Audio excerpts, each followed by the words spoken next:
come the teams, and Kings Lynn have been making a bit of noise before kick-off, but suddenly the Kettering Town fans liven up to welcome the teams out for this guard of honour. And you can see him there with his children just coming down. It is the man of the moment, starting Kettering Town, club legend, club captain, and 500 appearance holder, Brett Solkin, with his two children there, who will be walking down the guard of honour. It is a fantastic achievement. Look at that, there's members of the board there as well. Both teams lining up. He has got a standing ovation from everyone in Kettering colours, and as Kings Lynn fans not appreciating Brett Solkin there, but that won't bother him. He's had a lot worse from a lot better fans, so let's see what they can do. So the handshakes are going on, the teams are being read out, so we actually focus now away from Brett Solkin and the one man. We look at the whole team and see what they can do. It is first versus second, and that is an interesting, tasty lineup for a New Year's Day, isn't it?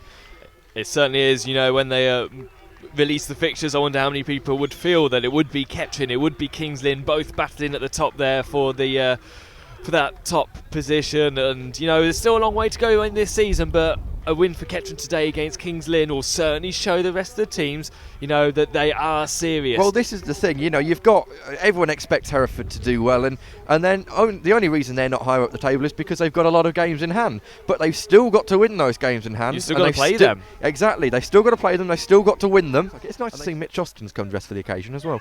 Certainly, he looks like he's just come out for a jolly. Nothing in there. Rennie Howe flicks on. Aaron O'Connor manhandled off the ball, but fairly, and that header should be the goalkeeper's. Oh, that's a mix-up. Handball claims not been given. It certainly looked like one from up here. We might be able to see that one again at half-time. But ball goes in, headed away by the number 5. That's Ward. O'Connor, long shot, straight into the goalkeeper's hands though. Alexander Street. Well, he came out, he did call for it. He did, but the defender just thought, no, I'm not having this, and headed it straight back to him, and then claims for a handball, but nothing given. Kings Lynn, I think it's fair to say, have got away with one there. Yeah, but he did well there, and then Bateman was there to clear it. But yeah, not the best of distributions from Paul White. Let's hope he can improve that as the game continues, as Tozen tells Storer to leave it before he plays forward. Look at the gap between Rennie Howe and anyone else in Kettering colours. Well, look at him. Look at Rennie Howe's pace as here. Well, yeah. That's fantastic. That's wonderful play. That's exactly what you want your target man to do there from Rennie Howe. Storer trying to get one through, but he can't, and it's clear away. But what about that from Rennie Howe? Well, in fact, kicked it out, according to the linesman. That must have gone out and then come back in again then. So here's with the number 6. It's Fryatt. Fryatt punches it in the centre. Nice turn. Going to shoot the number 9. Oh, that's fantastic work from Brett Solkin to dive and head it away, but it is a corner, the first corner of the match. Yeah, in the row of 4 Kings Lynn players, they split as the ball goes in. Header comes off. I believe it was Ward in the end, but it was picked up by Paul White. That's a poor pass from Meikle. And Kings Lynn get the ball back again. They just hold it up and try and keep possession. Solkin, oh, that's gone over Solkin's head, and there could be a chance here for Kings Lynn. Goes round Paul White as he brought down. Oh. And that's going to be dangerous for Paul White. Now, was he moving away from the goal there? Yellow card for Paul White. And it's a penalty. Paul White still trying to argue his case that he didn't touch him. But this is the chance for Kings Lynn to go ahead. No, but it is a penalty. Isn't it? Michael Cleland, who steps up, the number 7, to take this penalty. 14 minutes gone. Penalty goes in. Oh, he hit the bar. Oh, what did he try that for? He's tried to be clever. He's tried to Panenka it. He's tried the little Panenka straight down the middle. And he's hit the top of the bar. Well, Kings Lynn fans disgusted. Kings Lynn players disgusted. There was an almighty roar from our left for Kettering Town fans. Well, what a let-off. The goalkeeper is still on the pitch, and it is still 0-0. That is incredible. Well, drama already. We're only in the first half at Latimer Park. Well, you can't say they haven't had their opportunities. Marshall puts his foot through that, but does find Rennie Howe well. It is Lyndon Meikle now, and O'Connor just needs to stay on side. The ball does go forward, headed, although Rennie Howe plays the ball over the top. O'Connor offside. Flag has gone up. Got to be fairly close there. Well, There we go. Kettering Town have had the ball in the back of the net, but it's offside. This is, well, you can't say that 2018 hasn't kicked off with a bang here. This is a fantastic game so far. First versus second. Well, if this is the way the new year's going, let's have some more of it. Oh, it's a loose ball though. It's picked up by the Kings Lynn defender. Cluland saying he's offside. Oh! Poor pass. Poor pass there from Marshall as the game still continues. The ball crossed in, takes a deflection, and Marshall does come out and collect the ball. What you were saying earlier with, was it Liam Bateman not heading the ball back? That's exactly the reason probably why he didn't, because Tom Marshall's just tried it, and it's, well, Kettering have got away with it. So it's going to be Cameron Norman with this throw in then. It doesn't look like it's going to be a long one, so they need some short options. He has one and two there. Nice back heel back to Norman. Yeah. Ball goes in straight at the front post. Well held from Paul White. Metten was there, wasn't he? And it could have got a touch on the ball, but didn't, and it did go straight towards Paul White. Ball goes long. Rennie Howe heads it up over towards Meikle. Meikle plays it back towards Bateman. Bateman looks up, plays it forward towards Rennie Howe, and Howe's done well now, charging into the penalty area, looks up, plays it, Aaron O'Connor scores! 19 minutes gone here at Latimer Park, and Rennie Howe's just passed that ball into the path of Aaron O'Connor, who all he has to do is stretch his leg out and put that away. And you know what, if he missed that, there's another Kettering player there. But a great goal for Kettering, and after what we saw with the penalty miss, what a game this is. But now Kings Lynn are back in with the ball. It goes forward, and Toseland has come out. Well, Toseland has got the ball there, and the referee says no, but it's Cameron Norman who's on the pitch in the moment. I can't see what Ben Toseland's done wrong there. He's got the ball off the player. I have no idea what's gone on there. And do you know what? No Kings Lynn player reacted until the referee blew his whistle. And then as soon as they realise they're going to get a free kick for it, they want a little bit more out of it. Wow, it was... in my eyes, that was a great tackle. Well, what exactly? You know, that could have been an opportunity there for Kettering to push forward. Yeah, well, the next thing is, what is the referee, what colour's the card going to be? Well, the captain, Brett Solcombe, is there talking, discussing to Paul Forrester. John Ramshaw absolutely livid with that. Oh no, he's still got his book out, is he being booked? He's still got his book out, the referee. He's not yet shown a card. Ben Toseland is understandably arguing his case. Well, he's walking away from... no card's been shown yet, unless I've missed anything. But then you question, why is he blown in the first place? Well, it's still a nose back with Ben Toseland. It is a yellow card. Unbelievable. But... well, this is very, very interesting now, because this is a good position for Kings Lynn to swing a ball in. Certainly, they've got their players forward, haven't they? And they've got them in some interesting positions. Who I imagine they'll run in. Although the player on the far side is being told to get into the area. I think it's possibly Tom Ward, the number 5. But it will be the Cluland who will take that free kick, and that goes just wide. Game. Well, Bateman looks like he's going to launch this long. You got Meikle just on the edge of the area, but instead he's trying to find Rennie Howe. Headed out. Meikle does pick up the loose ball, gets past one, encouraged to shoot, tries to chip in, shouts of handball. The referee shakes his head straight away. Bateman plays the ball forward, and this time it is collected by Alexander Street. Ball cleared quickly from Street, and it's Cluland now who picks up that loose ball. He's got Richards coming over towards him. Toseland is on the edge of the area. The ball comes straight across there. There's no shouts or anything from any of the Kettering players, and it will be a throw-in for Kings Lynn. Well, there's a big space as well, because Paul White had dived, hadn't he? He dived to his right, hadn't he? But just about 10 minutes ago, Aaron O'Connor put the home side in the lead after great work from Rennie Howe, slotting the ball across for Aaron O'Connor there. But there's Clunan with an opportunity to make up for it. Spilt by Paul White. Oh, he's got done his well knee to again it. though. He managed to get his knee to it and got the save there. Elsewhere, Dorchester are 1-0 up at Tiverton. At home to Tiverton. Milnes plays the ball through. O'Connor lays it out right to Lyndon Meikle. Look at Storer, edge of the area. Meikle still going. Lyndon Meikle puts it through. Handball never going to be given for that. Rennie Howe puts the ball in, deflected. Right forward to Storer. Good defending and away by Norman. Richins shoots left-footed, never should have done, and Aaron O'Connor is livid with him. He's just saying, why didn't you play me through? Thrown on the far side, taken quickly, thrown towards Jarvis. Jarvis with the ball, plays it forward. Players lost Solcombe, off the post. Well, Solcombe lost his man there, and he was allowed to have the shot in. Long ball. Yeah, O'Connor. A lot of battling, isn't there, in there? Well, that's a foul, isn't it? No. Oh, no. Well, foul is given this time. Wow, the players reacted. Surely not. Absolutely. Surely not. Surely not. That is embarrassing from the number 2. Number 2 again, Cameron Norman. And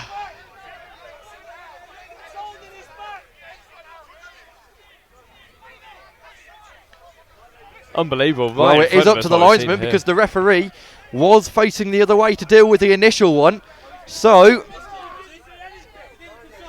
he has to speak to the linesman. Did the linesman see anything? That's the... Well, there's a shake of the head from the linesman. There's a few discussions going on, as you can see on the screen there. Any lip readers, if you want to tweet in to let us know. Well, Paul Forrester has spoke to his assistant referee. Who's that? Is that Jack? I think that's going to be Robert Trinder, hasn't it? Robert Trinder, possibly. They certainly look experienced, don't they? The officials here, especially on this side. Not too sure about the far side of the pitch.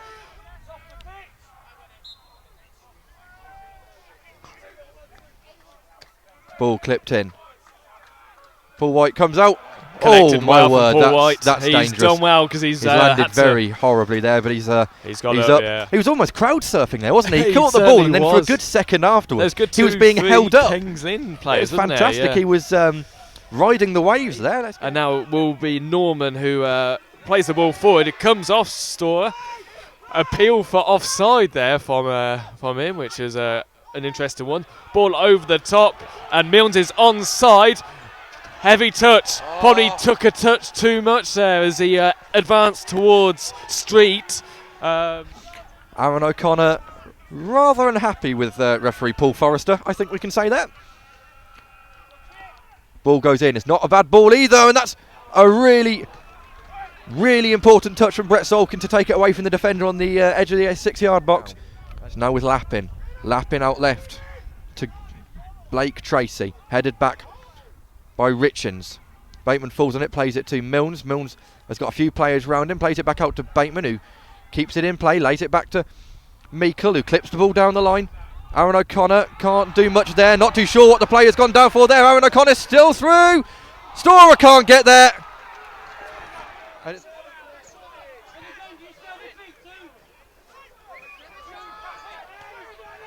Taken quickly.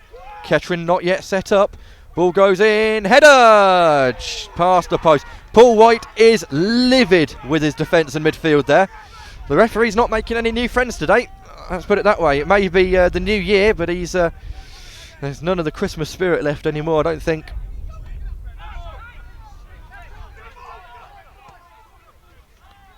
Paul White should get that one, and in fact is going to leave it to go out. Oh my word, that is poor. That is poor. That's very, very poor. Paul White had every single opportunity to get that ball. There was no chance of the Kings Lynn player getting it, and he slid in anyway, gone right into the back of Paul White.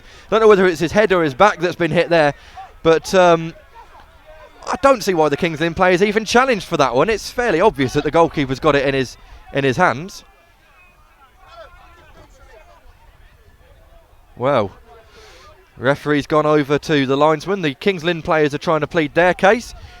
The Kettering players have gone to see whether Paul White is okay, and they're having some discussions there as well, some tactical discussions.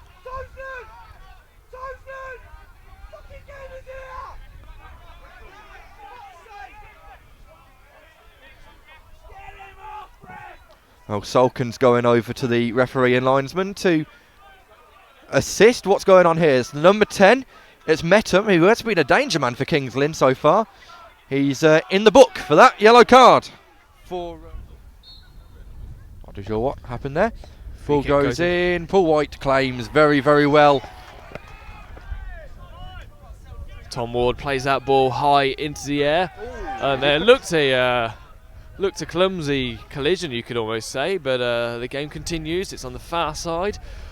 Kings Lynn, number 2, Cameron Norman has the ball, crosses that ball in deep. There's a header there, and it's cleared.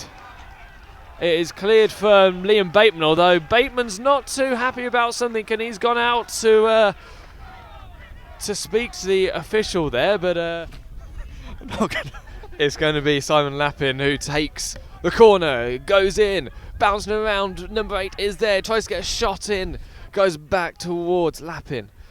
Slip there, and Rennie Howe doesn't know too much about it. The ball comes off him. Bateman stretches out. Rennie Howe is there. Not the best of clearance. Another opportunity, and I'm not sure why the referee has gave that free kick, because Kettering had complete control of the ball. The play Meetham comes off Richards, still dangerous, cleared again by Richards. The ball bouncing, headed. Storer is there. Instead, it's now with Blake Tracy for Kings Lynn. He plays the ball forward. And Matty Stevens looks like he's being called back towards the bench from his warm-up. Great work there from Ben Tozend, who has space in front of him now. No real options, though. He's going forward, gets past one, continues to go. Continues to get into the penalty area, and then just shows that little bit too much, and it goes out for a goal kick. Yeah, that's the problem, isn't it? They seem to have a bit more luck than Kettering at the moment, and that's why Kettering can't stop playing. Meikle charging back, trying to get the ball off his equal shirt partner, or the number 11. Shot goes in, and there's a stinging shot. Paul White is there and takes the sting out the shot. Kings Lynn arguably should have really had a handful of goals, but not yet taken their chances. That's Rennie Howe might fall on this. The goalkeeper's going to challenge for it. Oh, keeper's punched it. I don't know what's going on there. Well, the goalkeeper's and he stabbed it out, and the keeper's gone down. It's left, and it's Storer who's now charging forward with the ball. Comes against the Kings Lynn player, and now Kings Lynn look to break away. They get past one Kettering player. A shot goes in, low, flat, and a fabulous acrobat there from Paul White. And I'm going to tell you a player who, I said this about a couple of seasons ago, Andy Gooding. He's a player who needs time on the ball and space, and at a higher level you get it. Handball claims. Handball. Everyone behind there screaming for it, nothing given.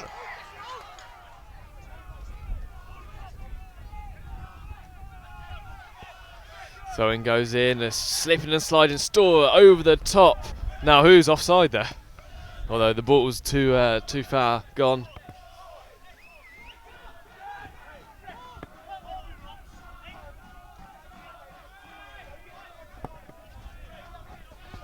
Maybe about 10 minutes left of the second half. I'm not sure. Someone's forgot to start their stopwatch. But Kettering still advance forward, out wide towards Meikle. Rennie Howe is there. In fact, it goes back towards Richards. Rennie Howe still with the ball, hobbling around, and I'm sure he could have gone down there. Plays it out towards Bateman. Kettering need to get players into the box. They can't get the ball into it yet. Over the top, a wasted opportunity possibly, but Rennie Howe is there. The ball is crossed and it is cleared from Tom Ward. Corner for the Poppies. You know what? Arguable. If you're 10-0 down and you get a goal, I don't think it's that important. The referee has paused. Someone's been sent off. Who's been sent off there? Well, it is number 6, Michael Richards for Kettering, who's well, I just didn't been see what happened there. He's just been given a red card. Well, I didn't see what happened there, so it's still the corner because it happened before the ball was in play. But I have no idea what's happened there. Well, yeah, certainly no one arguing about it. So it must have been something obvious. Well, Kettering now have to see out this game with 10 Oh, that men. is very silly. If he's done something silly there, what on earth has he done that for with 8 minutes left to go? Meikle watches the ball. He controls the ball. Looks up. O'Connor needs to be onside. He is onside. He charges forward. This could be a breakaway. Stevens is there. Stevens turns, slides. Offside flag has gone up. And I'm trying to work out who was offside there. Well, you've certainly woken up now, haven't you? What a game this is. If all the games are like this year, then let's have a little bit more of it. But Kings Lynn will attack. Kettering now, 10 men against the 11 of Kings Lynn. Ball goes in, flicked on by Toseland and well held by Paul White. And he'll take his time on this one. Well, my word. Throw-in taken back. Switch has gone over. Absolutely no one challenging for Kettering. All 10 men of Kettering inside their own half. There is absolute pandemonium on the benches as both coaches are screaming instructions over to their players. Ball goes in. It's got good shape on it. It's headed away. Then knocked back into the mix. Could be a chance out here on the left-hand side. Bateman's gone to close down. That's not a bad ball in. Headed away by Marshall and then flicked on by Storer. Back out to the number 4 for Kings Lynn. Now out to the number 3, the left back. Ball goes in. Paul White punches. Doesn't get a lot on it, but it's cleared away. And O'Connor will come back to this one. Flicks it round the corner for Stevens, and there could be a break on here.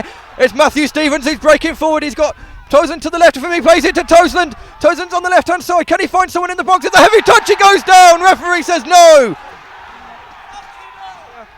All in unison. And Storer has to get this one. He doesn't. No, he doesn't at all. And Kings Lynn are on the attack here. Good save by Paul White and keeps it as well. Oh, my word. It's going to go back to Gofkin. Clunan, will he have a shot here? No, he clips it over. Brought down and the volley's over the bar. On it. Well. And Kettering have lost it. Kettering have lost it and they need to do their defensive duties again. Should be Paul White's. Is Paul White's, and that was incredible of a collision there. I think both players have got an opportunity to go for that. There's nothing in that. It's not. It looks bad, but to be honest with you, I think the player has got a right to go for that ball, and Paul White's just got there in front of him. And now there's a counter-attack for Kings Lynn. How dangerous could this turn out to be? It's with the number 3. Bateman's out with him. Ball goes in, headed behind by Brett Solkin. There's a corner now for Kings Lynn. 1 minute to go.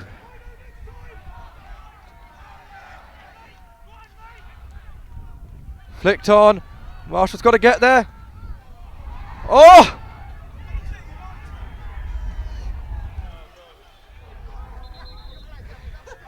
Gary Graham telling the referee that there's a substitution waiting.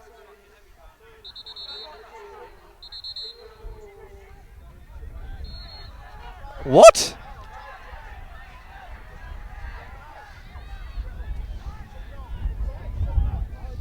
Flicked forward. It's a goal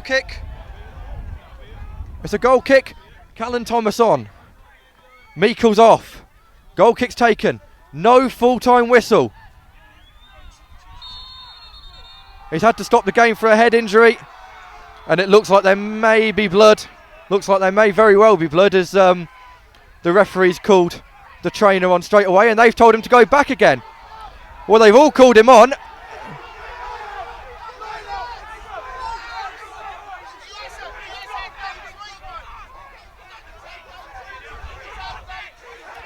Well, this is incredible turn of events. Well, now he has to go off for treatment because I think there may be a blood injury. This is incredible. What an end to this football match. Well, what a match it's been in general. So it's going to be a drop ball. Is it going to be contested? It is going to be, well, something you see in the playgrounds. It's going to be a contested drop ball with the last seconds of the game. A crucial moment. And Rennie Howe just kicks the ball back. Well, 8 minutes of added time have been played. 6 was billed. Surely there can't be much longer left. And still the referee doesn't blow.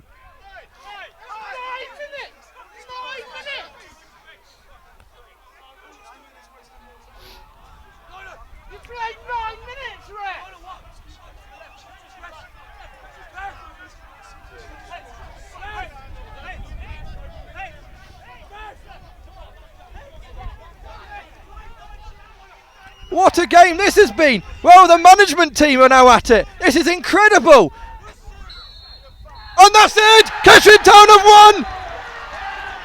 Incredible. Absolutely incredible scenes. Absolutely incredible. Kettering Town have beaten league leaders Kings Lynn Town 1-0. But that does not tell the story of this game in any way. Well, look at the crowd. Look at the crowd. Absolutely fantastic. We'll get the camera around on them. It is a party atmosphere down there. Oh, there's so much to talk about. We'll try and sum it up, and then Paul Cook and Ed Parr and Matt Spearman can go through it. Essentially, the story of this is Kings Lynn missed a penalty early on in the first half. Aaron O'Connor punished them. And after that, all hell ensued. One of the greatest games of football I've ever seen.